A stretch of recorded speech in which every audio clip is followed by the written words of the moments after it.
One of my choices for leaving Europe was I really wanted to return to the warmth of Africa, and that is not only the weather, but the people. And I chose to drive West Africa, which didn't realize, I always say ignorance got me a very long way. Welcome to Women We Should Know with international speaker, mindset reset mentor, author, and your host, Leslie Michaels. With audacious honesty and candor, the Women We Should Know podcast presents the wisdom and life-empowering insights of women who are the embodiments of innovation and social evolution. Please join Leslie as she shares potent conversations that will inspire your personal and professional evolutions. Welcome back to Women We Should Know, and here we are again with another amazing woman. It is such a pleasure and truly an honor for me to be able to host this podcast, to be able to bring to you the opportunity to hear the audacity, the change-making ways in which so many women are stepping out into the world. Some are stepping out from behind their desk. Some are stepping out of a high position in leadership. And some are stepping out of simply the old traditions in their world and in their life and in their family that they have discovered are keeping them in a space of being less than they know themselves to be, less than they want themselves to be. And to be able to bring you these voices is my great joy and delight. And then, of course, I also get the pleasure of learning from each and every one of them. So thank you for joining us today and hopefully for all of our episodes. For today, we do have a woman of tremendous strength, tenacity, passion, and absolutely a woman of courage. Dot Bekker is Bulawayo born. That's in Zimbabwe. If you, like I, don't know that automatically. She was born and raised there and has lived in 6 countries on 2 continents, having also lived in South America, UK, Portugal, Luxembourg, and Spain. She has worked in both large corporate organizations and small family-run businesses, so she understands life in the way that so many of us may only understand one piece of the spectrum. She's also worked with a variety of industries and businesses. All of this before launching into a 20-year career coaching of small and medium-sized businesses across Europe and Africa. And we won't even start to list all the many prestigious boards that she has served on. Dot has been out there making a difference in many ways for a long time. And then in 2018, she left Europe to drive home to Bulawayo, Zimbabwe. Taking a ferry from Barcelona to Morocco with her 20-year-old Ford Transit, she drove on her own through 18 African countries, 20,000 kilometers, over 8.5 months before returning home. I told you, women, this is an amazing female of tremendous courage and audacity. Dot is passionate about Africa and gender equality through the education of girls and entrepreneurship. Her focus is getting high school level education to girls, and we're going to hear a lot about why that is so important. Going Home to Africa is Dot's book about her amazing journey, and she is currently writing a sequel about her return to Zimbabwe after having been away for 38 years. I am delighted and honored to introduce you all the way from Africa, to Dot Bekker. Good morning, Dot. Well, it's good evening here because the sun has gone down. It's nightfall. So and the sun goes down very quickly in Africa. So Well, then good evening it is. well, good day, as they say in Australia. Good day. Good day. Yes, there's no OOD. It's just G day. Good day. I have a lot of brilliant Aussie friends who I just adore. I am so pleased to have you with us, and there is just so much to unpack here. But I have a little tradition. At the beginning of every episode, I like to ask my guest, what is not on your bio that you would be willing to reveal to our listeners?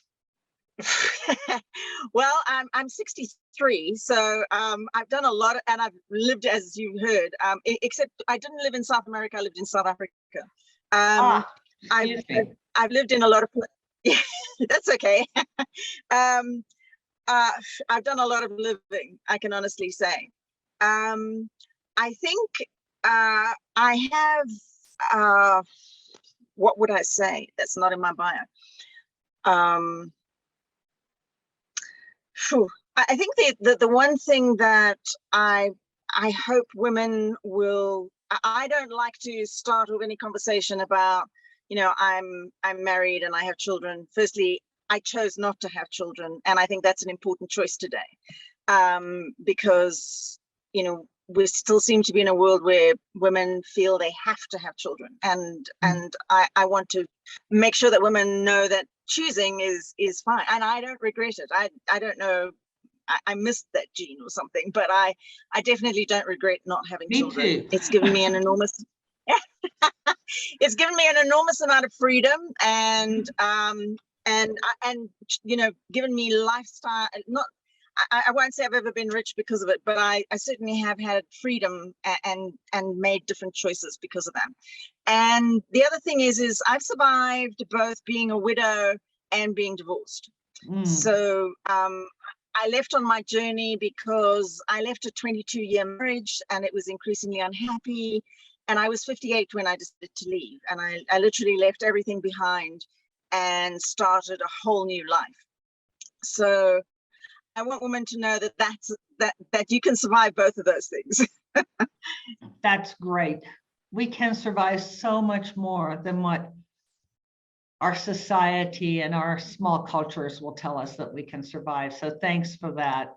And we can go out and do just audacious things like driving 20,000 kilometers across Africa for 8.5 months in search of how to fulfill our passion.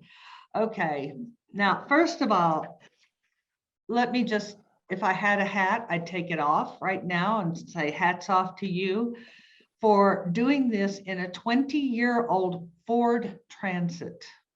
Yeah, thank you. I'm guessing along the way as you're driving through Africa, there's not a Pep Boys or a whatever those auto places are that in the cities in the US are on every fourth corner. So kudos to you. Thank you. And I chose to drive West Africa, which didn't realize, I always say ignorance got me a very long way. That is highly quotable. I didn't know at the time that it was the most challenging overlanding route in the world because of the horrific roads or lack thereof, the bureaucracy, the visas, and the corruption. So I got to learn all about those things on the way. That is amazing. And more importantly, in terms of learning about those things, okay, I'm sure you had to, there was corruption, so I'm sure you had to grease a few palms here and there along the way. But aside from those people, because based on what you said when we spoke before, you chose this journey so that you could speak to the people, so that you could speak to the people in all the villages along the way. Can you share some about that? and what you learned, and what surprised you and what didn't? One of my choices for leaving Europe was I really wanted to return to the warmth of Africa, and that is not only the weather but the people. And I knew that, and I wasn't disappointed, because the African people truly are, you know, they haven't the thing about Western culture which robs us of simple things. And they haven't lost all of that, and community, and helpfulness, and the ability to laugh. The African people have a huge capacity for humor. So that was one of my reasons for wanting to return to Africa. And on the way, I didn't realize, so I speak, because I lived in Portugal, one of the countries I lived in, Portugal, I learned Portuguese. I can't say I was ever fluent at it, but I learned sufficient to get by. And French and Portuguese are kind of close, but not. And most of the countries that I passed through are French speaking. So I really struggled. I mean, it was diabolical. How bad my French is. I mean, just really. I mean, I was literally learning as I went along, you know, and really all I could say was words. Don't ask me to put all the in-between bits in, because I really didn't know any of that. I was sort of like, can I, you know, stop here? That was it, you know, possible, stop here. That was it, you know, sort of thing. Really simple and basic. But I managed, and what it demonstrated to me was that really communication between people transcends language. So yes, there were people who didn't like the fact that I was English speaking, and that I didn't speak enough French, and I got some flack for that. But on the whole, I would say 95% of the people I met were friendly and helpful. And there was, you know, the thing about Africa is there's always somebody to help you. You know, if you ask, you know, even if you struggle, there's always someone who will help you.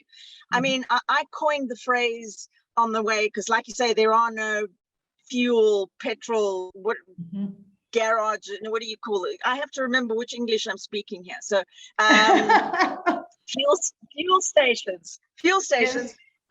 You know, I mean, there were some countries where there wasn't even any fuel, so you know the challenges were immense. What do you do? You know, I have to interrupt you there. What do you do if you're in a country in a vehicle that requires fuel to go to the next country, and that country has no fuel? How do you do that? You go to the black market. So okay, that makes sense. Yeah, gotcha. What isn't available commercially is available on the black market, you know. So although I was a little bit dubious. I only ever did that once, and I did get conned. That was my only bad incident. But I was trying to say was, you know, I had 13 episodes where I got stuck. 5 of those were in sand, because I was only in a 2-wheel drive. One of those was in the middle of nowhere in Mauritania. Anyhow, I coined the phrase Africa roadside assistance, because Africa is the most amazing place. No matter where you are, pretty much always within about 20 minutes. I mean, you have to be very remote, and I didn't go very remote because I was in a 2-wheel drive. Within 20 minutes, somebody will come along and help you. And so I called it Africa roadside assistance. Sometimes you get it, sometimes you give it. So I also had 5 opportunities. I'm really not big and strong and know a lot about cars, but I did have 5 opportunities to help somebody else on the road. So yeah, you know, I think that's what I love about Africa. And you know, the people are just amazing. So I was quite depressed when I left Europe. I had, as I said, left a marriage, and I was unhappy, and I had lost my joy. But in Africa, I started waving at people. So I would wave. And people, the African people have the most amazing smiles, and the responses were just incredible. And I really, even just to think about it now makes me quite choked up, because people just wave and smile at you, and they're so excited when you do that. Now, if I was to do that in Europe, and I have traveled through America, I'm quite well aware that if I went waving at everybody that I passed, they'd be like, "Woo, she's crazy." So You'd be pulled over doesn't and have to walk a straight line to see if you were drunk. drug test. Yeah. So so those are some of the reasons why I wanted to come back, and how the African people gave me my joy back just through the simple smiling at strangers and waving at strangers. And the ability to help regardless, I love that. I enjoyed that. Speaking to the people was not always as easy as I anticipated, because I didn't speak the language, but there was always somebody who spoke some English and was prepared to have a conversation with me. So I learned, I was born and raised in Africa. But I was born and raised in Southern Africa, and I lived in Southern Africa, and I knew a lot about Southern Africa. And West Africa is, it's a huge continent. I don't know if you know, but United States of America fits into the Sahara. Yes, I heard that. And there's still a lot left over. So it's a huge continent, and I found out so much about this continent and the people that I really didn't know before, and it really very much transformed me, not only in myself but in my view of Africa and African people. For the good. For the good and bad. I got a very realistic view as well. So what would you say is the most poignant thing you learned in conversation as you would go from village to village and stop in a village? Maybe you stayed a couple of days speaking with the people there. What was the most poignant thing that you gathered in those conversations? It's not a popular thing that I'm going to say now, but I'm going to say it anyway. We're all about that here. The devastating effect that 400 years of slavery, specifically in West Africa, and 150 years of colonialism has had on the African culture, and on their knowledge of their own history, and the lack of knowledge of their own history. Africa has a huge, rich history, but it is very poorly documented because it was very much an oral tradition.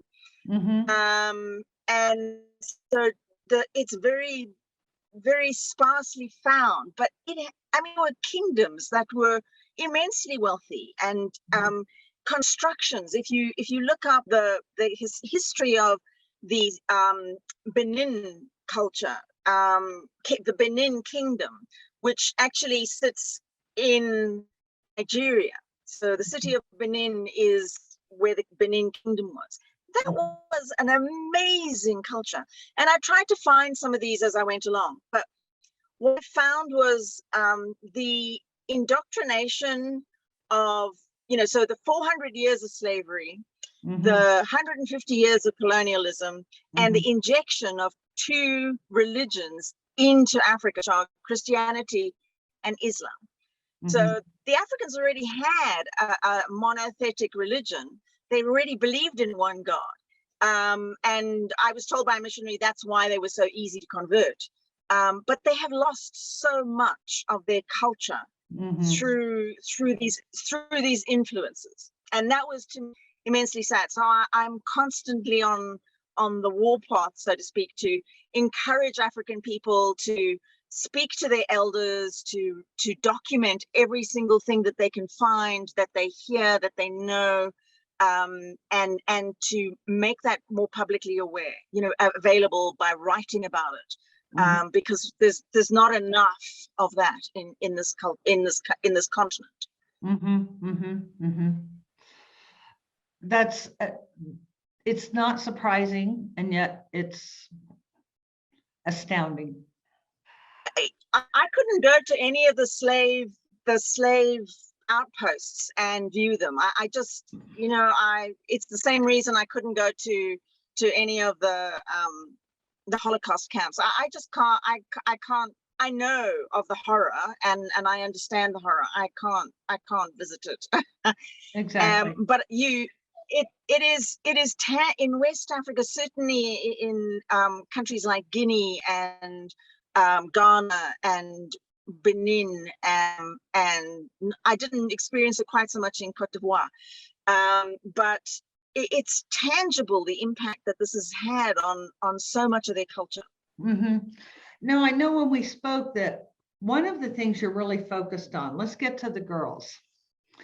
One of the things that you're really focused on is making sure not only that the girls get to high school, and we're going to speak about why that's important in a moment, but making sure that all the initiatives you create celebrate the African culture. But then there are some fine lines, you said, that you have to address in terms of areas where they have adopted the colonialism, the ideas of the colonialism government, or and taken them in and made them their own, which we see that around the world. People take on the traditions of the oppressor. I think that we've had, because I saw and experienced how little people know about their culture, Mm-hmm. and how little they celebrate it. Mm-hmm. I really, in developing a program, and it's still a work in progress, but I'm very conscious that I want to connect people to their roots, Mm-hmm. to where they come from. I spoke, and I'll give you an example. I spoke to a man, a Muslim man in the Gambia, Mm-hmm. and a question I asked throughout my journey was, so what do you know about African history? And this man was, I would say, had basic education. He certainly could, he spoke English because the Gambia is an English country. And I said to him, so what do you know about African history? And he looked at me, sort of a little bit astonished, because I don't think anybody's ever asked him that question. Mm-hmm. And he said to me, we were savages. I said, who told you that? And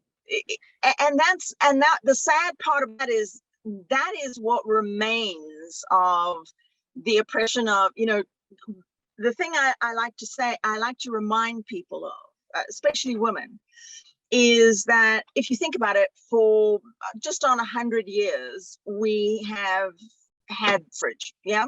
So we've had the vote, and we've become ever increasingly independent. However, 100 years ago, women had no voice. They had, everything they had belonged to their husbands, brothers, fathers. They had no vote. They had no rights. They had no say in their country, in their culture, or anything else. Bear in mind, it's these men, this patriarchy, it's these men who conquered Africa. Yes. They brought that culture into, especially in West Africa, a predominantly matriarchal society, and they shut women down. Women had to wear clothes, they had to be ashamed of their bodies, they had to, they weren't, women are Africa's traders. Everywhere you go in Africa, women are trading, and it's like in them. And in West Africa, there were very smart, very dynamic businesswomen. Mm-hmm. But all of that was shut down. Men were told to take control of your wives, get them to go home, barefoot in the kitchen. That was where they needed to be. So that patriarchy has devastated African culture. If you think about native cultures need, men and women need to work together at all times of the year, especially for harvests, for planting, for anything that needs to be done that is in the benefit of the community needs to be done together. But we now have a situation where, the women do all the work and the men sit and drink beer, and that's considered the norm. And you have to remind them all the time, that is not your culture. That is the adaptation you've accepted from a patriarchal colonialism as being part of your culture. Yeah. So, it's a reversing colonialism is not my job in this lifetime, because it would take 10 lifetimes, I think, to reverse all of that damage. Mm-hmm. But I very much believe that education is the key to gender equality. Mm-hmm. And gender equality, I hope everybody that's listening knows what the benefits of gender equality are. Countries that have, especially countries that have legislated gender equality to push that agenda forward, are much more liberated, much more successful, much more economically viable. There isn't one disadvantage to gender equality other than the male ego. Yes. The countries that have pushed that forward, which do not include the US, let's just be real candid about that. But the countries that have pushed it forward, they have lower mortality, mother mortality rates. They have lower birth mortality rates. They have stronger, healthier children. They have less drug abuse. They have less crime on women, whatever it is, whether it's assault, whether it's rape. They have a reduced percentages of crime against women. Gender-based violence. That's right, gender-based violence. There is no downside except for the patriarchals, the patriarchy's continuation. I've been for equal rights since I can remember. I was widowed at 26. I had to fend for myself. There was nobody else going to fend for me. So I learned to be independent and take my place. But that would not, and I don't have a university degree, but in no way would that have been possible without a high school education. Mm-hmm. And that's the turning point. If we don't get girls into high school, so we have so if we have a lot of girls in junior school, but they don't make it to high school. And the main reasons are poverty. We have a failed economy. I don't even want to tell you how bad our economy is. And parents literally cannot afford to send children to school. And then what happens is, what kicks in is tradition. So traditionally, because of gender inequality, boys get the opportunity to go to school because they're going to earn better salaries. Right. So they get the opportunity to go to school, and girls don't get the opportunity to go to school. So, you're once again, you're in this cycle where, how do you get girls, so my challenge at the moment, because we have about 67% of girls not in high school. My challenge at the moment, and we have teachers on strike, and we have a government who, is severely failing us. Now, I understand that that your Constitution guarantees free education, but the current political leaders do not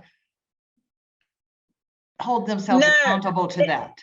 No, our Constitution says that everybody has the right to education, but how do you get an education if you can't afford one?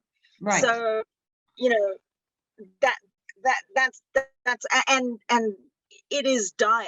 It is tremendously dire here at the moment. Mm-hmm. And if I say it's dire for everybody, then it's even more dire for girls.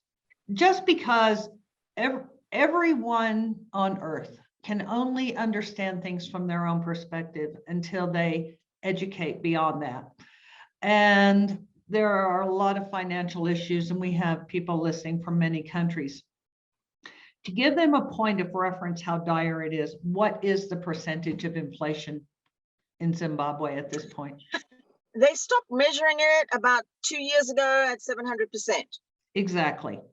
And I just wanted that said so that listeners can have a point of reference as to why it is so dire. So we also don't have a currency. Our currency, it's monopoly money here in this country.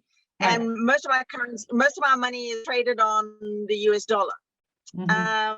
In the last 3 months alone, the Zimbabwe dollar against the US dollar has gone from something like 100 to 200 to 220 actually. And I'm talking about trading on the black market because the bank rate is something ridiculous. So yeah, that's, and the teachers are on strike at the moment because they earn $50 US a month. You have a 700+% inflation rate. You do not your girls do not have access to free education. At the moment, they don't even have access to teachers if they can pay for education because the teachers are so desperately underpaid. And this comes together to create a 67% populace of young women who are not making it to high school. And so where do they go? What happens to these young women if they're not able to become educated? So it's dire. Yes. So we have a thing in this country called blessers. So these are usually fat old men. Blessers. Sorry. Blessers. Our tech between the US and Africa is blipping a little bit here and there. They're called, so take bless and add an ERS. Thank you. Blessers. And they're far from anything but blessers. So they're rich, older men who promise girls, a ride in their car, a meal, they'll pay their school fees, and of course they'll sleep with them. And then when the girls get pregnant, they're nowhere to be found. So our teenage pregnancy rate is outrageous. During COVID, because we had so many girls in the rural areas, we also have something like 68% of our population is in the rural areas. So so during COVID, the pregnancy rate, because due to gender-based violence and all these other things, also gone through the roof. Worse than that, girls turn to prostitution, literally, because they're desperate for education. They've got no other way to get an education. So they will prostitute themselves for the money to buy their uniform, because in Africa you have to have uniforms, to buy their uniform and pay their school fees. Yeah, that speaks volumes in so many directions. I'm over here in a country where kids are fighting to stay out of school, and these young females are giving up substantial parts of their spirit to be able to go and get education. And then we have trafficking. So people will come along. These girls are desperate. They will be told that they can get a job in South Africa, is our nearest neighbor, in Dubai, in America, in the United States, wherever. In Dubai specifically, is they land in the country and then they get their passports taken away from them, and they literally live like slaves, and they are treated abysmally. Yes. Dubai is the #1 drop-off point for sex trafficked females and growing numbers of males. It's so if they manage not to have any of those things, prostitution, trafficking, or rich old men preying on them, what happens is they are doomed to a life of poverty. Because what are you going to do with just a junior school education? So they'll find a way to sell fruit and vegetables on the street, or clothes or whatever they can possibly find to sell, which is honorable, because a lot of people have a thing against the street traders.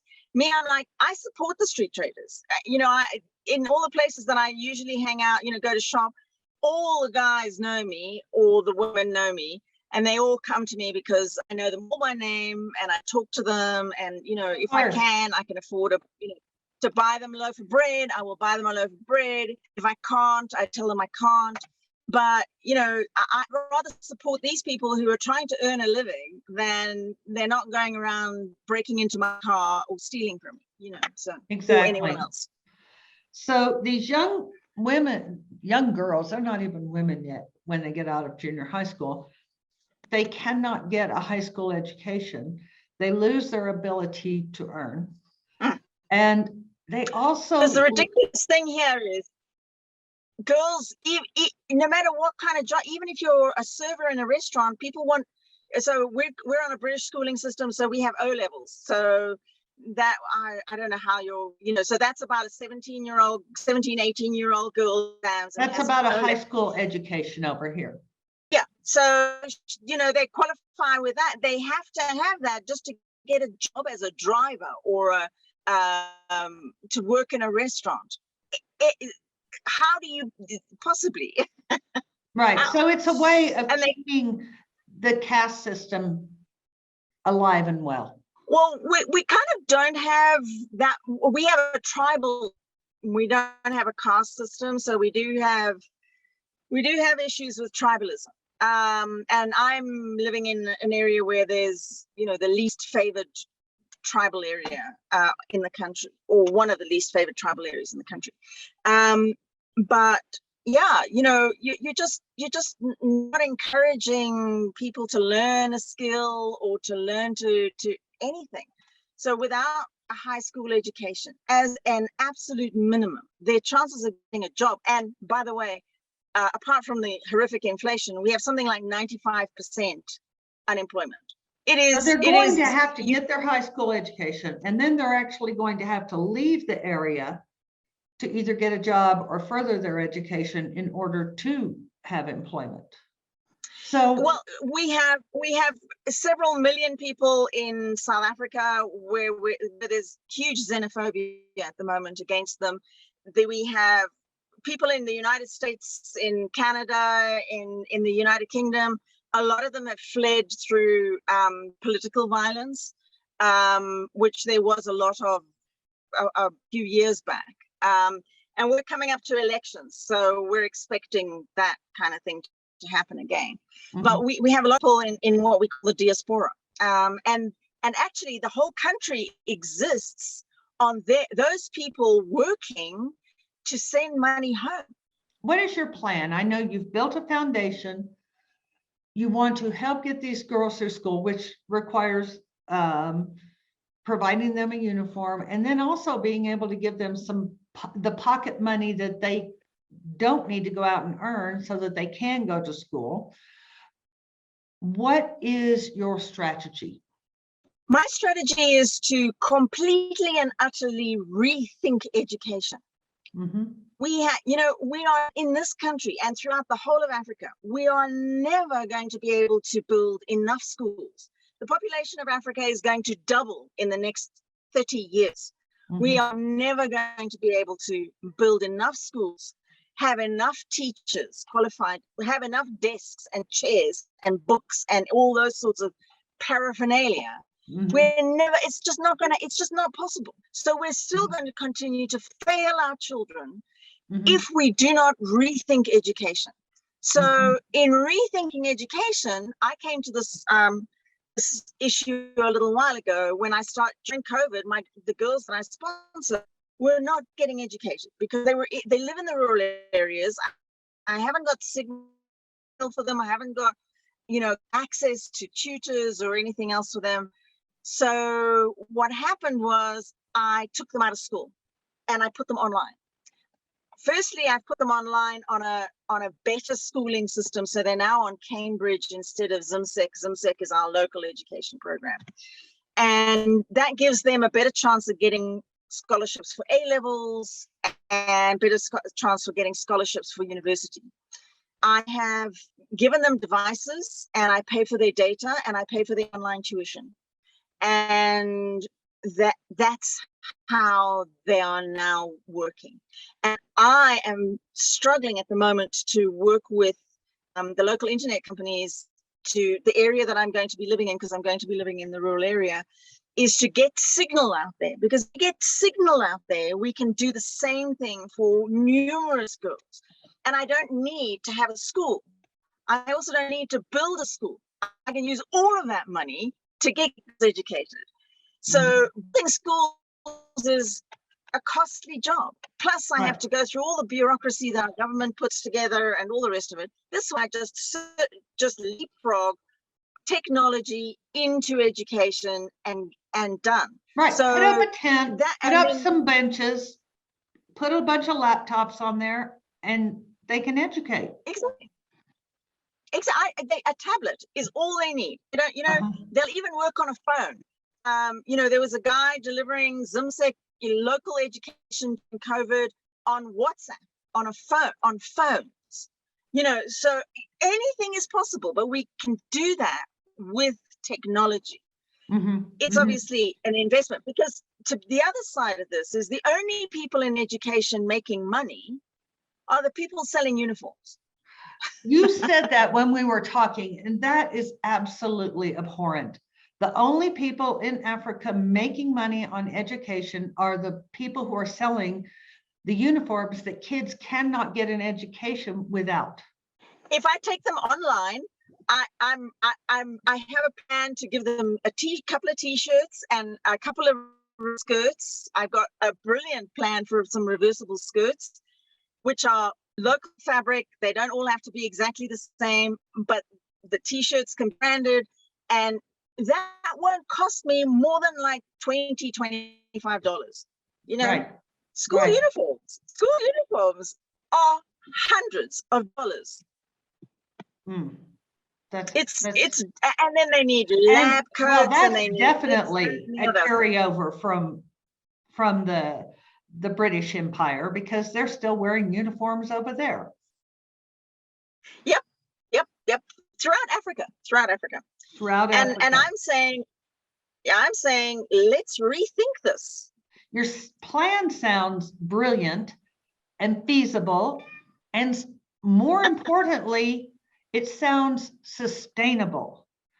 So now that you have at least a plan for an infrastructure around this, I know you're building a foundation. Where do you go from here in terms of creating worldwide recognition? Well, first continent recognition, then worldwide recognition, and to begin to create funding for this?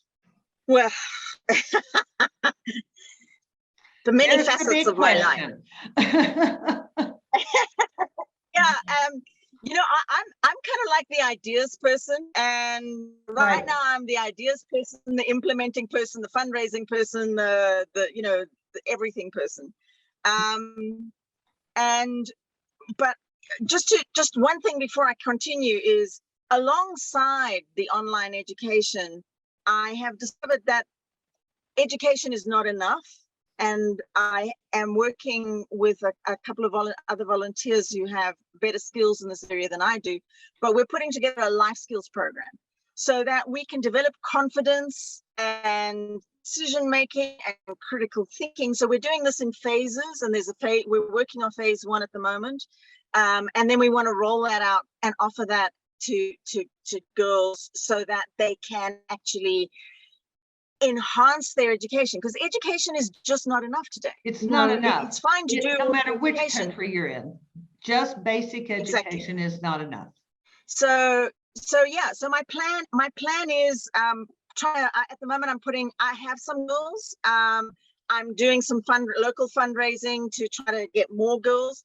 But once again, I would then putting them back in rural schools and uniforms, and it's what I really want to do. And I've applied for a couple of grants. I haven't as yet succeeded, but what I really want to do is get some pilot programs going so that I can demonstrate that this works, that this is feasible, doable, and that it works, and that it can be then rolled out to, that we can put it together in a package that says, this is how you do it. These are the challenges you're going to get. This is what, kind of happens. If this happens, do that sort of thing. And then roll that out to the whole of Africa. I don't translate it into French, whatever language, and roll it out. But now you online need someone or some group of someone's to volunteer to help you create the proof of concept data that's going to create the large inflow of funds. So, because I believe that if people talk about this stuff, but it's having the data that says, look, this is how it works. This is how it actually happens, and this is what happens. Right. And I confess, I'm a business coach and a marketing person. Now I am out of my depth when it comes to the rest of it.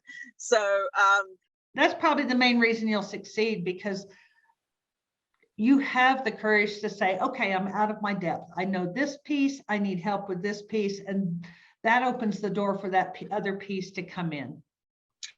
I'm hoping so, because I cannot tell you, there have been days when I've gone, I don't even know why I'm doing this. I have no children. I don't even, I don't get on with children.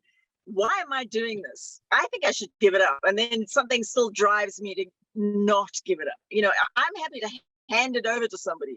I just believe, I absolutely know in the very depth of my soul that this is something that will change this, not only this country, but can potentially change this continent. Mm-hmm. So yeah. Oftentimes, if we look back in history at major moments, there are always those great Steve Jobs moments. The person who has the vision and the brains to do all the pieces. But very often it's someone who has the vision and the courage to say, this is my piece. I need some people to come in and do this other piece. So I'm holding great faith for you and your mission. Thank you. I mean, I'm a great networker, so I know all the local people. I made it my business in the 2 years that I've been back here to meet all the local people of influence, members of parliament. I'm not shy to pick up WhatsApp and go, this is who I am, Yes, exactly. That's your superpower, Dot. That's your superpower. I truly believe in what you're doing. I truly look forward to it coming together as you are able to access and leverage some of those big organizations where you sit on the boards and get them donating money. For our listeners today, who are at this moment, mostly American, but absolutely not all Americans, where we have New Zealand and Australia and the UK and Canada and Africa. If you were to leave them with one important message, one important actionable point today, what would that be? In business coaching, I always tell people to follow their passion, because I have never met anybody who didn't follow their passion and became wildly successful, or even moderately successful, and was happy and successful. So I think it can be a hard thing to find your passion. And I've certainly given up a lot, but I like to say to people, I've traded stuff for life. Because I love that. My van. I live in my van. I've been living in my van for almost 3 years now. I have occasionally house sat for people, but I live in my van. It's 3 meters by 1.8. And it has everything that I need. And that's it. That's my life. And I will be building a house. I've been, working with the local community. I'm going to be living out there and have a modest home, which I'm happy to be getting off rubber tires for a little while, because when you turn over in bed, the whole thing shudders. But like being on the ocean. But if I can say that there's more to life than stuff. If I think back how much stuff I had and how hard I had to work for it and how much of my life I gave up for it, I would change that in a heartbeat. If there was anything I would change that in a heartbeat. And I would simplifying my life, letting go of things and people that no longer served my vision and my purpose, and my passion have led me to a much happier place, and a much better place. I mean, don't get me wrong, there are crap days. But on the I would whole, hope so, I love because my if life. not, then you've found the magic formula and you're over there not sharing it. Yeah. And that would just flat irritate me to no end. If I had that. What I love that you said, Dot, is it's not always easy to find your passion. There's so much talk about find your passion, live your passion, walk your passion, talk your passion. And I speak with women every day who are completely turning themselves inside out, tearing themselves apart because they don't know what their passion is and they think something is fundamentally wrong with them. I love that you said sometimes it takes a while. You're in your 60s. I actually have some years on you, though. I've been around just a little bit longer, and I'm just now living levels of my passion that I've been carrying around since I was 12. Remember, women, remember, it's not always the easiest thing to find. And when you find it, it's not always hummingbirds and confetti. There are some grinding moments there. And I'm so grateful for Dot for having been with us today and sharing this. Now, I'm going to do for all of you what I always do for you, because you know how I love this. I'm going to put Dot's contact information. I'm going to put links to her books. I'm going to put everything that Dot wants to share in order for you to be able to continue this conversation. Maybe you have an idea that will be something that she can mushroom into something else. Maybe you know an organization, or maybe you just want to contribute in any way possible.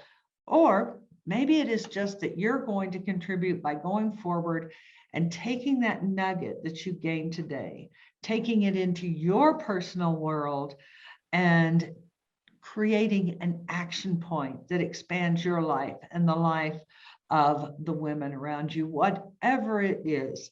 Well, I will put all of that information in the program notes for you. Dot, thank you so much. We had to jump through a few hoops to get all this technology put together to be able to do this from your little spot out close to the brush. And I'm grateful that you took the energy and took the time and were willing to come and share. And I appreciate you. I want to thank you for, we didn't know each other before, and you kind of also took a leap of faith in having me here.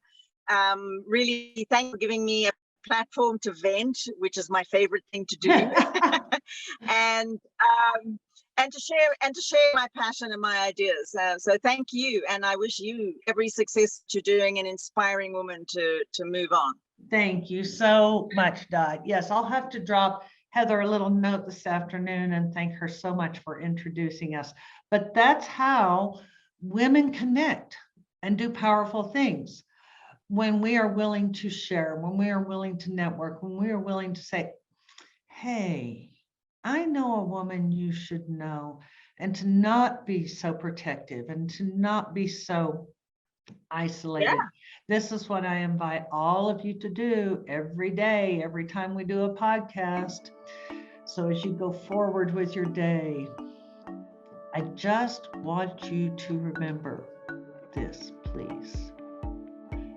You are stronger and wiser than you know. Thanks for tuning in, everyone. We hope you received inspiration for expanding your own social innovation and influence. Help us inspire others by sharing this episode and leaving your comments over at lesliemichaels.com/podcast. For more tips, insights, and support in creating a fully audacious, professional, and personal lifestyle you love, visit our Women We Should Know community on Facebook.